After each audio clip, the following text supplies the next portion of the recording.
এলাকা রাজধানী আগরতলায় দুষ্কৃতিকারীদের আস্ফালনে এবার উত্তপ্ত হয়ে পড়েছে কার্যত সীমান্ত সংলগ্ন বর্ডার গুলচক্কর এলাকা। স্থানীয় সূত্রে জানা গেছে একদল দুষ্কৃতিকারী আচমকায় এলাকায় ঢুকে ভাঙচুর চালিয়েছে, দোকানপাট ভাঙচুর করা হয়েছে, বাইক সেখানে ভাঙচুর করা হয়েছে।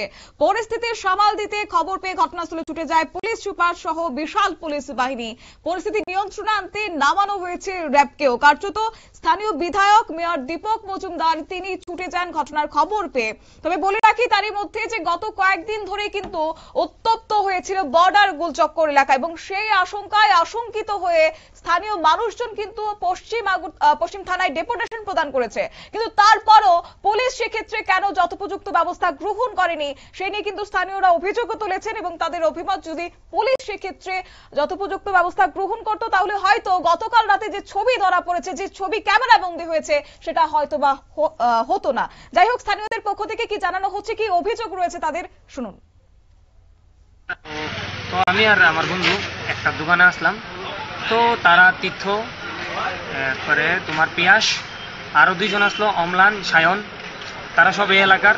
আর অমল দাস বুট প্রেসিডেন্ট। তো আমি দাঁড়াইছি তার সাথে, তো তারা হঠাৎ আমার দিকটা ঘুরাইলেছে, স্কুটিটা আমার দেখছে, দিকটা ঘুরাইলেছে দিকটা। তারপর তারা আমার হঠাৎ আইসে তীর্থ আয়া কলাটা ধরছে, এরকম চল তো হিদিন দরবারা আসলি, দরবারা কই হই লয়ে গেছে, লইয়া বাইকও আমার কয়েকটা শর্ট দিছে নিয়ে তার একটা অফিস আছে এটার ভিতরে ঢুকাইছে। তার অফিসের ভিতরে ম্যাক্সিমাম 15 এটা তোমার ডলার না কি জানি বাঙ্গানি এমন টাইপের একটা, এটা কই থাকতাম না। তো তারা এটার ভিতরে আমার ঢুকাইছে, ঢুকাইয়া তারপর জিজ্ঞেসে দরবারা আসলি, আমি কইছি না আসলাম না। তো তুই আসলি, এরপরে আস্তে কথা, আমি আস্তে কথা বলতেছিলাম কিন্তু তারা আমি বলে জোরে কথা বলতে। তো তীর্থ জোর করে আবার মারছে আমারে, মাইরা ডেরা মাথা ধরছে, মাথা ধরে গিঞ্জি গুঞ্জি সিরাইছে। হ্যাঁ না ফুল্লা রইছে। ওই সময় দোকানের মধ্যে কতজন ছেলে আছিল? এই তো 15-16 জন কারণ এমনই গো। তো তারপর আবার অমল টমল তারা আসলো, তো আরো কিছু জন আছে তারা স্যার আমি দেখতে পাচ্ছি না, আমার মাথাটা নিচে হয়ে আছে। তো তা হ্যাঁ বাইক গিয়া আমার পাড়ার মানুষ গিয়া কইছে। তো আমারে মারছে কোন কারণে আমি এটা জানতে চাই। মানে যারা আসলো তারা কি তুমি চিনতে পারছো? আমি এজ একটা স্টুডেন্ট, আমি যদি তার কোনো একটা গালি দিতাম একটা কথা আসতো, বা যদি মারতাম একটা কথা আসতো, আমি কিছু করছি না, আমার তার অধিকার দিচ্ছে কেটে আমার কলার ধরে নিয়ে আমার শর্ট দিত। ঠিক, যারা মারছে মানে তারা কি তুমি চিনতে পারছো সবাই? হ্যাঁ হ্যাঁ এক্স্যাক্টলি আমি চিনি। মানে তার সঙ্গে কি আগের থেকে? না আমার কিছু নেই, তারা আমার অনেক বড়। কি চাইছে মানে কি এর লেগে তোমার মারলো? তারা কো আমি তুই কি দরবারে আসলি? আরে আমি কি দরবারে আসলাম আমি তো জানতে চাই, নিজে জানতে চাই আমি কি দরবারে আসলাম। আচ্ছা, তোমাদের মারার পর ওই যে দোকানদার যে ভাঙচুর করা হয়েছে স্কুটি বা পরশুদিন রাত্রে বেজাল হয়েছিল আর কি গুলচক্কর এলাকার মধ্যে।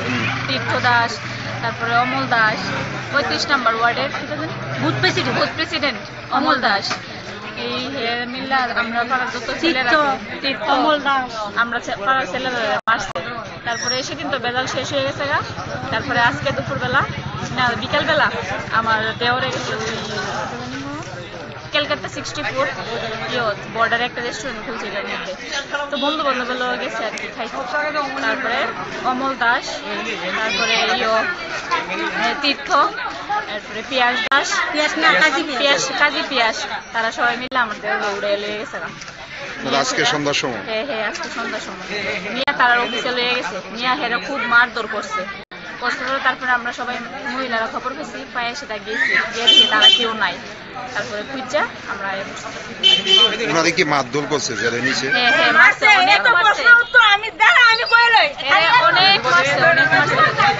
প্রচন্ড মারধর। একজন বুথ প্রেসিডেন্টের বিরুদ্ধে আপনাদের অভিযোগ? হ্যাঁ বুথ প্রেসিডেন্ট তাই না, অমল দাস। উনি কি আসছিল 35 নম্বর ওয়ার্ডে? হ্যাঁ উনি আসছিল, উনি তো মেইন ক্যারেক্টার, বেজালের মেইন ক্যারেক্টার উনি। 18 ওয়ার্ডের। স্থানীয়দের পক্ষ থেকে অভিযোগ আপনারা শুনলেন, গতকাল রাতের ঘটনা তারা তুলে ধরেছে। তবে এই প্রসঙ্গে কিন্তু কার্যত পরবর্তী সময়ে যেহেতু পুলিশ সুপার সেখানে ছুটে যান, তিনি কি বললেন এই প্রসঙ্গে শুনুন। ये बॉर्डर गोल चक्कर में एक शॉप में वेंडलिज्म की थोड़ी हमारे पास खबर आई थी। इमीडिएटली स्टाफ जो है इधर आया, रिस्पॉन्ड करके वी हैव डिप्लॉयड स्टाफ। अभी सिचुएशन पीसफुल है, ठीक है। अभी कोई हाल अभी ठीक है और हम सब इधर पे ही हैं। और जैसे ही कोई उसके बाद जो lawful action we are taking. सुना गया कि कुछ तोड़फोड़ हुआ है बाइक तोड़फोड़ बाइक और यहाँ एक शॉप में तोड़फोड़ हुआ है और वो उसको हम देख रहे हैं and will take legal action. कौन किया है ऐसा कुछ? ये थोड़ा अभी जांच पड़ताल के अंदर है मामला। सर, एक युवक को मारा गया, इसके बाद ये घटना दुकान और बाइक दुकान पे घुसा के मारा है ये, तो आप ये इस पे अंदर इन्वेस्टिगेशन है, लॉफुल एक्शन हम लेंगे। পুলিশ সুপারের বক্তব্য আপনারা শুনলেন এবং তদন্ত শুরু করেছে পুলিশ। অভিযুক্তদের গ্রেফতার করতে পদক্ষেপ নেবে বলে তিনি জানিয়েছেন। যাই হোক, এখন পরিস্থিতি কেমন রয়েছে এই প্রসঙ্গে যাব বিস্তারিত। আমাদের সঙ্গে যুক্ত হয়ে গেছে প্রতিনিধি জাকির হোসেন। জাকির, কি জানতে পারছো, পরিস্থিতি এখন কেমন রয়েছে? দেখো শতাব্দী, গত রাত্রে যে পরিস্থিতি সৃষ্টি হয়েছে বর্ডার গুলচক্কর এলাকায়, দীর্ঘদিন ধরে এটা আস্তে আস্তে জানা পাচ্ছিল এই সংঘর্ষ। দীর্ঘদিন ধরে ওই বর্ডার গুলচক্কর কিছু কতিপয় দুষ্কৃতী রয়েছেন যারা তীর্থ দাস নামে এক যুবক, তার যে সঙ্গবঙ্গরা আছে তাদেরকে নিয়ে সঙ্গে নিয়ে প্রতিদিন রাত্রে রাত 10টার পর থেকে সে একটা বর্ডার গুলচক্কর বাজার চত্বরে একটা হুলিয়া জারি করেছে যে বাজার চত্বরে কেউ থাকতে পারবে না রাত 10টার পরে। এ নিয়ে যা যত যদি কেউ বাজারে যাচ্ছে তাদেরকে ডেকে নিয়ে তারা মারধর করছে।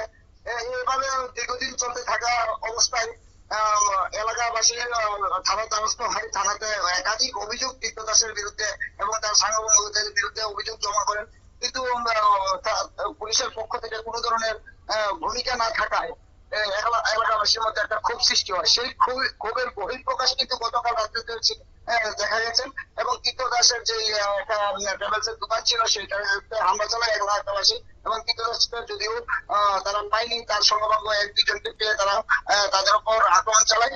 সেই খবর পেয়ে ছুটে যায় পুলিশে এসপি থেকে শুরু করে এডিশনাল এসপি, এসডিপি সহ বিশাল পুলিশ বাহিনী কিন্তু রাত্রেবেলা বর্ডার গুলচক্কর এলাকায় মোতায়েন করা হয় এবং সেই পরিস্থিতি সারা রাত্রেই মোটামুটি একটা থমথমে পরিবেশের সৃষ্টি হয়ে যায়, আতঙ্ক পরিবেশ সৃষ্টি হয় এলাকা রামনগর গোটা এলাকায়। এবং একটা সময় এমন হয়েছে যে বিদ্যুৎ অফ করে দেওয়া হয়েছে পুরো রামনগর চত্বরে, যা সেই পরিস্থিতি সামাল দিতে প্রশাসনের পক্ষ থেকে। যদিও আজকে সকাল থেকে কিন্তু রামনগর যে বর্ডার গুলচক্কর এলাকা রয়েছে সেখানে কিন্তু বিশাল টিএসআর এবং কেন্দ্রীয় বাহিনী ও সিআরপিএফ মোতায়েন করা আছেন, একদম প্রশাসনিক কড়া নিরাপত্তার মধ্যে রয়েছেন। এলাকার মধ্যে একটা সাধারণভাবে বলতে পারে একটা আতঙ্ক যে পরিবেশটা সৃষ্টি হয়েছে সেই আতঙ্ক কিন্তু রয়েছেন এলাকাবাসী, কিন্তু প্রশাসনিক তরফ থেকে কিন্তু কড়া নিরাপত্তা এখনো পর্যন্ত দেওয়া আছে যাতে কোনো ধরনের অপ্রীতিকর ঘটনা পুনরায় সৃষ্টি না হয়। শতাব্দী, একেবারে তাই। তবে অভিযুক্তদের গ্রেফতার করতে কিংবা তাদের চিহ্নিত করতে পুলিশ কি ব্যবস্থা নিচ্ছে? দেখো, যাদের কাছে পুলিশের কাছে একাধিক অভিযোগ জমা করেছেন সেই অভিযোগ মোতাবেক তারা তদন্ত শুরু করেছেন। কিছু বকারি যুবককে তারা আটক করতে সক্ষম হয়েছে, কিন্তু মূল অভিযুক্ত যারা রয়েছেন যাদের দৌলতে এই পরিস্থিতি সৃষ্টি হয়েছে সেই মূল অভিযুক্ত যে তীর্থ দাস এবং তার যে সাংবাদিকরা তারা কিন্তু এখনো অধরা রয়েছেন পুলিশের হাতে। ধন্যবাদ।